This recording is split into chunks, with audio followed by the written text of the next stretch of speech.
Again, I want to thank you, Mr. Chairman, for this panel. I want to welcome the witnesses. Um, the funeral industry, Mr. Chairman, is a mystery to most people.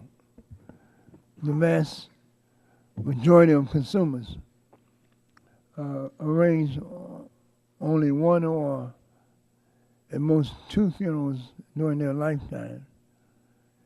And generally they do this at a time of much grief and duress.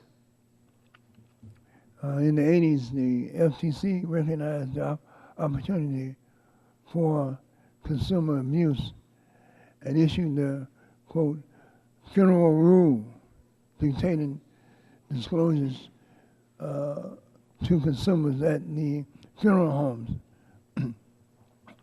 Mr. Messer, I want to ask you, how have pricing practices at funeral homes evolved since the rule was enacted back in the early 80s?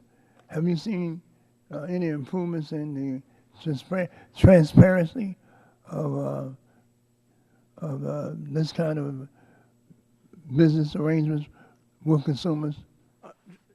Thank you, Mr. Rush. I mean, I think our research showed that while people were there's good enforcement of the current rule, it's very much, as you said, in the 80s and 90s, it's about written price lists and doesn't reflect how consumers now shop, which is through the internet, and they want to quickly compare prices across a broad variety of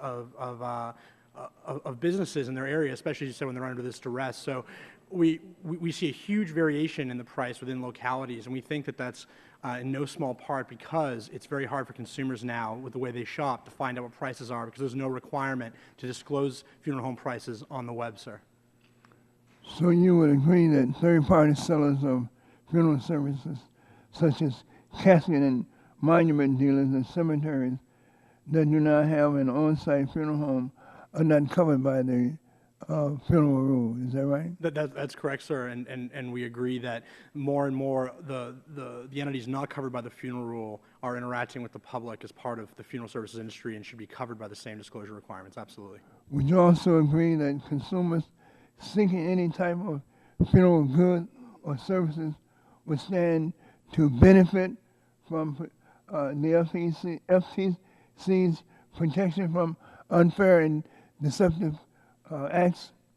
Absolutely, sir, and we feel that your bill was very well drafted, and it is a really good balanced approach to that.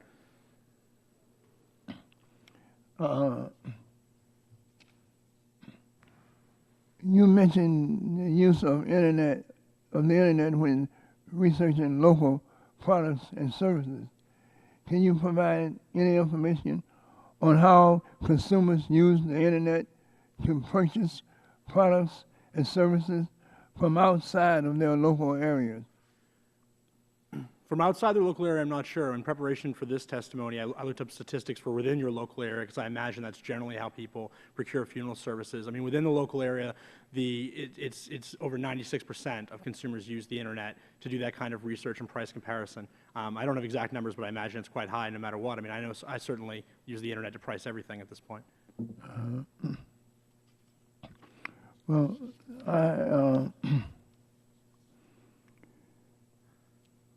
the funeral rule also governs some aspects of pre-need contracts, which allow individuals to prepay for their own funeral needs, including caskets and burial plots, and funeral services.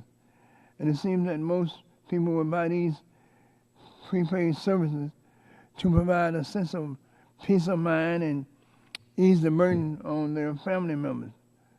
But allegations of fraud and financial mismanagement surrounding pre-need contracts have led to fears that this comfort may be misguided.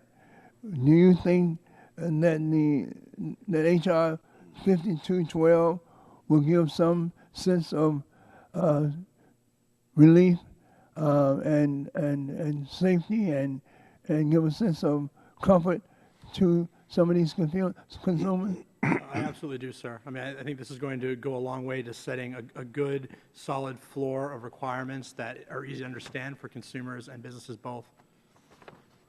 Mr. Chairman, I see that my time has expired. Indeed it has.